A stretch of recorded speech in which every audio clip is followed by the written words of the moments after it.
तर माझे भावांनो, स्वागत आहे तुमचं आपल्या न्यू ब्लॉगमध्ये.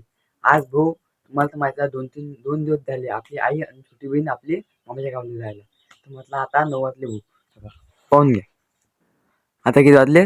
9:15 वाजलेले आहेत आणि आपल्याला लागते भाऊ दुकानात. आणि मग म्हटलं आता नाश्त्याला काय करा. तर मी ना आणलं होतं भाऊ कलिंगड आणि ते आता असं खाणं चालू आहे. कलिंगड म्हणजे टरबूज. हे पाहून घ्या बिया हिच्यात आणि एकदम सुपर लागते खायला, एकदम टेस्टी. आणि फ्रूट खाल्ले पाहिजे कारण की आपली इम्युनिटी वाढते तेवढ्या, आहे की नाही. चला बहुत आहे मस्त. हे टरबूज खातो आणि मी दुकानात जातो कारण की दुकानात बुजाच लागते आपल्याला. लागली भूक आणि आता आयतं काही घर नाही. मग म्हटलं आता काय करा. तर सगळेच सोपा उपाय काय मला तर माहित आहे. हे आणली भाऊ इप्पी आणि चला म्हटलं आता नूडल्स करतो बा खातो कारण की भूक लागली की माणूस काही खाऊ शकतो फटाफट. म्हटलं झटपट बनणार फक्त आपलं जिप्पीच आहे भाऊ खतरनाक. हे पाहून घ्या भाऊ. सगळ्यात पहिले तर फोडली रे भाऊ ते आता आणि गजात टाकली. त्यानंतर आता टाकतो पाणी त्याच्यात. आणि मला तर काही भाऊ बनवता येत नाही, मी कधी बनवेल नाही बा कारण की मला खाणं असलं तर आईच बनवते. आता काय करा. चला म्हटलं भाऊ बनवून पाहू कारण की ते आपल्या हातचंही टेस्ट करायला पुरते. हे ठेवतो आता शेगडीवर आणि हे गरम करतो, शिजू देतो आणि त्यानंतर मग आता मसाला गिसाला हे झाले त्याला चालू. आता शिजू देतील फटाफट. पाहतो कशी होते दादा. आता फक्त देवत जाणे ते कशी होईन कशी नाही कारण की भाऊ आपल्याला तर काही बनवता येत नाही रे. आणि आपण कधी बनवेल नाही आणि बनवेले ते आई आपल्या आईनंच बनवलं आहे आणि आपल्याला काही जमतच नाही. मी खरं सांगू राहिलो. आता देव जाणे ते कशी हो, पण कारण की भूक लागली माणूस खातेच, तुम्हाला तर माहित आहे भाऊ. पण मला आता एक रिअलाइज गोष्ट झाली की भाऊ माझी आई फक्त 2 दिवस मामाच्या गावाला गेली गड्या, काहीतरी अर्जंट काम होतं त्यामुळे. पण ज्याले मायबापने ते आईने भाऊ त्यांची म्हणजे काय हे असेल दशा असेल. विचार करा तुम्ही की भाऊ आई समजा आई जर 2 दिवस फक्त मामाच्या घरी गेली की असं होऊन राहिलं भाऊ. काहीच हे होत नाही, काहीच कामं जमत नाही आपल्याला, इतकं खराब वाटते. पण त्याला मायबापच नाही त्याचं काय असेल. एकदा विचार करा की भाऊ ते कसे जगत असतील. एक विचार करून पहा तुम्ही.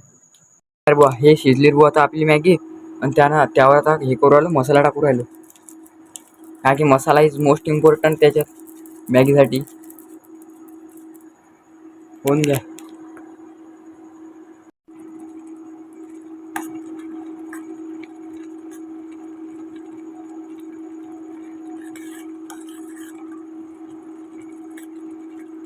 हे पाहून घ्या भाऊ आपली मॅगी. घ्या भाऊ खतरनाक झाली वाटते गडा. काय मी आता कशी झाली देव जाणू.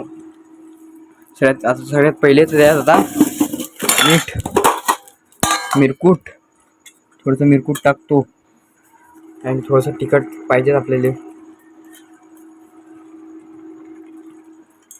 त्यानंतर थोडंसं मीठ टाकतो चवीपुरतं जितकं पाहिजे तितकं.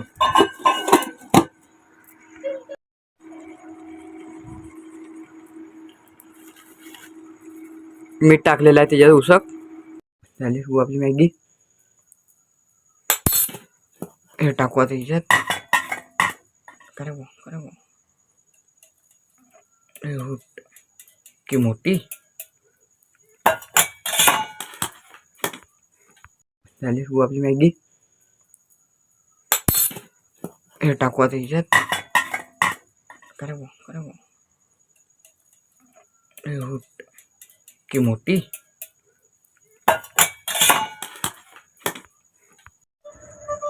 ठीक है बात नहीं करते इशारों में बातें करते. हाँ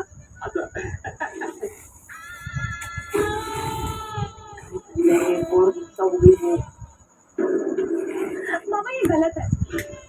आपने मुझसे बिना पूछे मेरी शादी का फैसला कैसे ले लिया.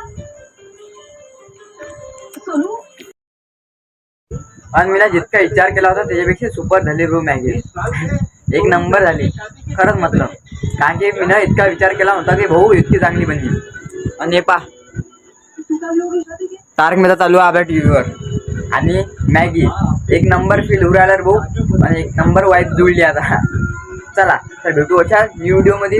तर लोक तुम्ही आपल्या व्हिडिओला लाईक आणि सबस्क्राईब करून घ्या फटाफट, कारण की आपल्याला फटाफट आपले सबस्क्राईब कंप्लीट करायचे आहेत. चला भाऊ फटाफट सबस्क्राईब करून घ्या. भेटू अशा न्यू ब्लॉगमध्ये.